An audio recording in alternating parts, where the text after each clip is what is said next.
Olá, nesse novo vídeo eu gostaria de explicar de uma forma breve, porém clara, a proposta, o papel da filosofia. A filosofia é um saber racional antigo.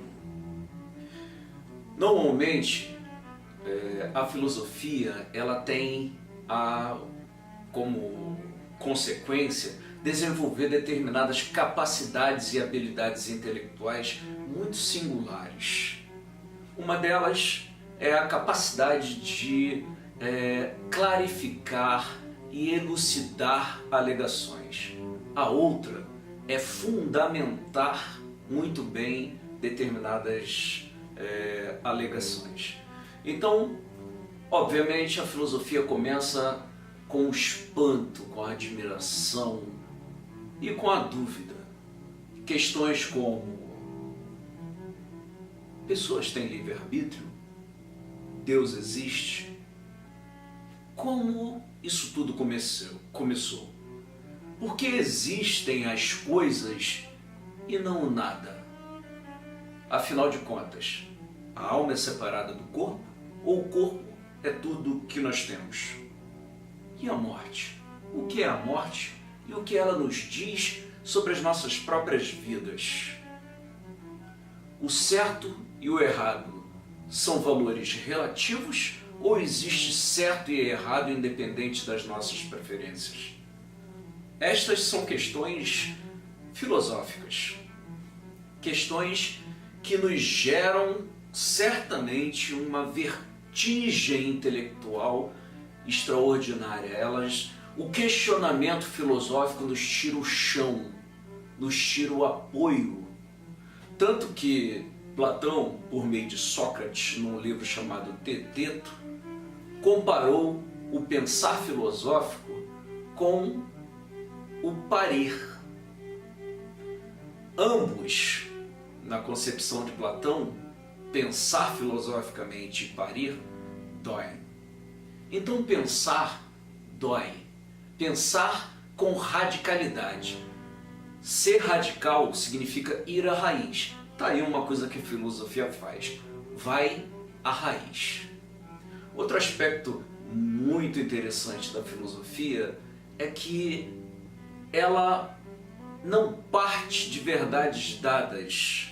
E aí está uma grande ruptura entre a filosofia e a religião. A religião aceita verdades reveladas ou verdades pertencentes ou encontradas nas escrituras. A filosofia não. A filosofia entende que tudo pode ser questionado. E essas verdades religiosas são chamadas de dogmas. Dogma é uma alegação inquestionável, uma verdade inquestionável, uma verdade tomada como si própria, né? E que, por ser sagrada, não pode ser analisada, decomposta, investigada. A essas verdades que não podem ser questionadas, nós damos o nome de dogmáticas. E dogmático é aquele que se prende mais à fé do que à razão. E uma das maiores características da filosofia é que ela é racional. Daí um outro aspecto, a relação da filosofia com a ciência. A diferença entre ambas é que a ciência se preocupa com aspectos particulares e opera por procedimentos muito específicos de experimentação e de observação.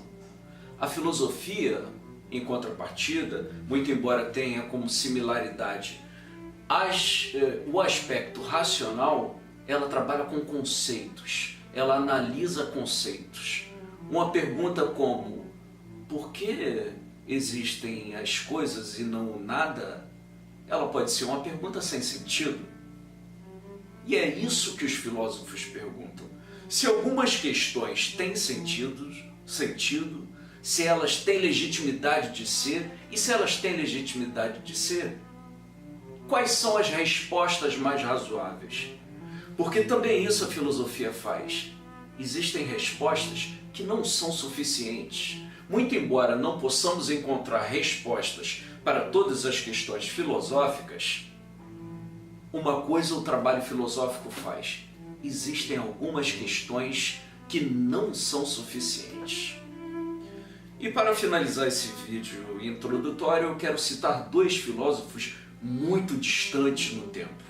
Um, Aristóteles na Antiguidade, no livro Metafísica, onde eu vou ler uma passagem lindíssima.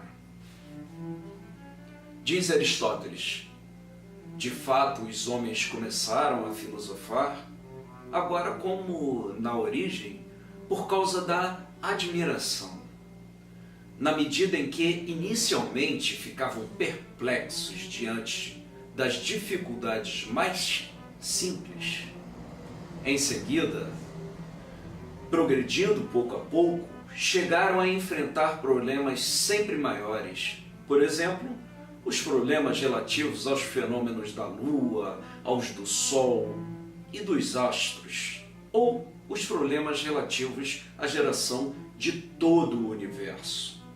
Ora, quem experimenta uma sensação de dúvida e de admiração reconhece que não sabe.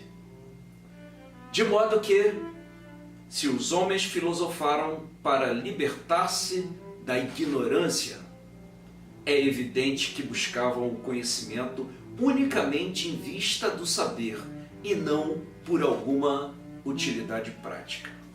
Aqui nós temos dois aspectos bastante interessantes. Um é que a filosofia não é pragmática. Pragma, do grego, quer dizer ação, algo prático, algo útil, como uma chave, como uma chave de fenda. A filosofia não. Ela nos leva a uma reflexão radical e questiona qualquer aspecto da realidade humana. Uma outra passagem que eu quero ler é de uma carta de Friedrich Nietzsche, um filósofo do século XIX, para sua mãe, escrita em 11 de junho de 1865. E Nietzsche sintetiza muito bem o papel da filosofia. Ao questionarmos, estamos procurando descanso? Paz? Felicidade? Não. Buscamos a verdade mesmo no que existe no mais alto grau de feiura ou de repulsão. Desse modo, os seres mundanos dividem-se. Se você quiser lutar para obter a paz da alma e a felicidade, então acredite. Caso queira ser um discípulo da verdade, questione. Vamos lembrar que Pitágoras, o cara que inventou, o filósofo que inventou o nome filosofia, ele dizia exatamente isso. Os filósofos são os espectadores da verdade.